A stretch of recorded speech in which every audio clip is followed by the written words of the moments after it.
Hey teman-teman semua, kalian pernah dengar kalimat yang kayak gini nggak sih? Lu pakai BB juga? Minta pin BB lu dong. Boleh.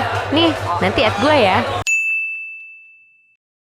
Kalau yang ini, Ping, ping, ping, ping. Ih, kesel. Dirit doang lagi. waduh, lagi jalan yang lain kali tuh. Atau mungkin juga yang ini. Yah, DP-nya udah sama cewek lain. Gue delpon aja deh. Kalau kalian udah pernah dengar semua kalimat itu teman-teman, berarti kalian udah tua teman-teman. Atau mungkin ada yang udah punya anak, atau mungkin ada yang bisnisnya udah berkembang sangat pesat. Well, apapun itu, welcome back to CP Channel with me, Henggar. Dan ini adalah Nostalgia bareng BlackBerry.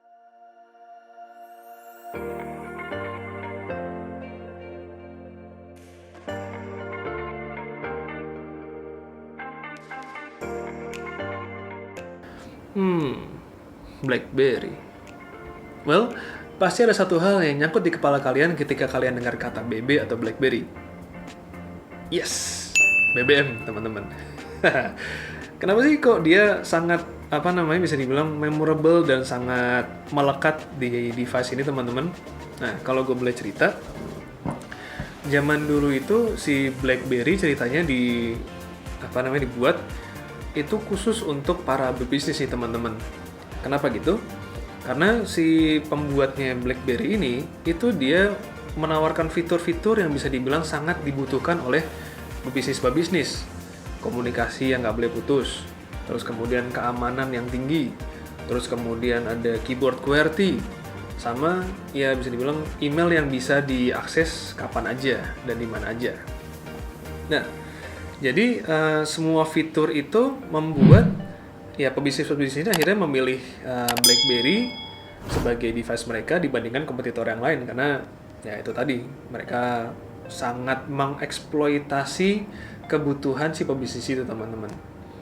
Nah terus lama-kelamaan si BlackBerry ini ngeliat nih, ternyata ada peluang di salah satu fitur mereka di aplikasi chatnya, di BBM itu namanya, BlackBerry Messenger.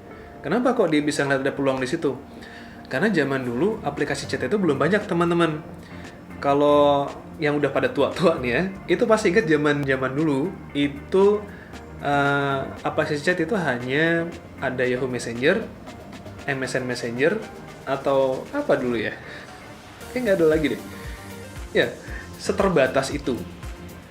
Jadi mereka menyadari kan, wah kenapa bisa gue bikin lebih banyak tipe, ini gue bisa laku nih, namanya BBM gue nih, gue jual lah itu si BBM itu sebagai salah satu keunggulan utama dari BlackBerry dan berhasil.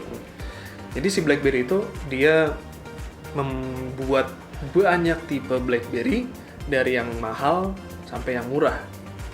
Ya iya dong, nggak bisa dibikin murah semua. Nanti kalau misalnya dibikin murah semua, orang yang pebisnis tadi itu gengsinya turun dong. Kan ya kayak gitu. Nah, salah satu handphone yang sangat populer zaman dulu di Indonesia terutama itu adalah BlackBerry Curve Gemini. Ya, itu adalah salah satu handphone yang paling populer karena apa? Harganya terjangkau dan boom, banyak banget orang yang pakai BlackBerry. Tapi selain BlackBerry Gemini itu tadi, ada juga beberapa tipe BlackBerry yang bisa dibilang memiliki daya tarik sendiri teman-teman. Salah satunya ya ini, BlackBerry yang gue pegang saat ini. Ini namanya adalah BlackBerry Bold 9900, yang kalau orang Indo nyebutnya adalah BlackBerry Dakota. Nah, kenapa sih dia juga menjadi salah satu tipe yang populer sama-sama kayak si Gemini itu, padahal kan kalau bisa dibilang dari segi harga dia jauh lebih mahal ya teman-temannya dibandingkan si Gemini itu. Jawabannya adalah di zaman itu ini adalah satu-satunya tipe BlackBerry yang punya desain compact tapi dia punya layar touchscreen sama keyboard QWERTY di satu device yang sama. Di zaman itu ya teman-teman, itu kalau nggak salah yang punya layar touchscreen plus keyboard QWERTY itu hanya tipe BlackBerry yang Torch. kalau nggak salah ya. Tapi itu bentuknya lebih gede dari ini dan bisa dibilang orang masih lebih suka tipe BlackBerry yang compact gini, bisa dipegang pakai satu tangan. Terus dia masih punya ini nih, punya keyboard QWERTY ini. Terus selain yang tadi itu, handphone ini punya NFC teman-teman. Gila keren ya. Padahal zaman dulu itu yang namanya NFC bisa dibilang cukup jarang ya digunakan, gak kayak sekarang udah segala macam udah pakai NFC gitu. Cuman mungkin karena fitur itu merupakan fitur yang jarang, orang itu menganggap kayak wah gila, ini fitur eksklusif nih, nggak banyak orang yang punya dan belum banyak orang yang pakai. Ya jadi nilai jualnya lebih tinggi karena ya bisa dibilang eksklusif gitulah ya. Luar biasa emang. Selain yang tadi itu, ya sisanya standar sih teman-teman. Ini dia punya port charging yang micro USB, punya headphone jack, terus dia ada tombol lock sama unlock di atas, terus kemudian dia punya tombol volume sama tombol kamera di samping. Ya itu bisa dibilang cukup standar sih pada masanya. Oh ya, sama ini baterainya masih bisa dicopot nih teman-teman. Jadi kalau kalian baterainya mungkin udah mulai rusak atau apa, itu masih bisa diganti dengan mudah. Terus gimana nih kalau misalnya ada yang mau pakai handphone BlackBerry lagi sekarang-sekarang ini, ya untuk sebagai handphone kedua lah gitu. Kalau hanya untuk telepon dan SMS nggak apa, masih bisa dia, masih oke. Cuman kalau kalian mau pakai buat muter YouTube atau buka browser gitu, sayang sekali untuk yang masih pakai BlackBerry OS udah nggak bisa. Gue nggak tahu kalau yang udah pakai Android punya dia support atau enggak, cuman yang ini udah nggak bisa. Jadi ya kalian bisa simpulkan sendiri lah ya teman-teman ya.